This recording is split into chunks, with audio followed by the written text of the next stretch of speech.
ఎక్కడికి వెళ్తున్నానే కదా. ఈరోజు ప్రభుత్వ జూనియర్ కళాశాల అని ఒక మూవీ అయితే రిలీజ్ అయింది. దాన్ని చూడడానికి వెళ్తున్నా.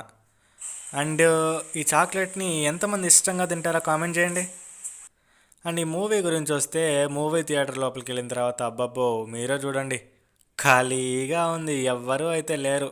అండ్ ఈ మూవీని థియేటర్లో చూడడానికి మెయిన్ రీజన్ వచ్చేసి, ఇది ఒక నిజ సంఘటనకి ఆధారంగా అయితే తీశారంట. అంత ఇదిగా ఏముంది ఈ మూవీలో చూడడానికి అయితే వెళ్ళాను. సో మూవీ మొత్తం చూసి బయటకు వచ్చిన తర్వాత పొజిషన్ అయితే ఇలా ఉంది, ఎవరూ లేరు, థియేటర్ మొత్తం చాలా ఖాళీగా అయితే ఉంది. నాకైతే చాలా పీస్ఫుల్గా అయితే ఉంది. సో మూవీ మొత్తం చూసి అలా బయటకు వచ్చాను. నాకైతే చాలా చాలా చాలా చాలా యావరేజ్గా అనిపించింది. ఎందుకంటే ఇలాంటి మూవీస్ని మనం చాలాసార్లు రెగ్యులర్గా అయితే చూసాం, ఈ లవ్ స్టోరీస్ని. బట్ క్లైమాక్స్ మాత్రం 10 నిమిషాలు పర్లేదు, నాకు నచ్చింది. బట్ మూవీ అయితే సింప్లీ గుడ్ అండ్ యావరేజ్.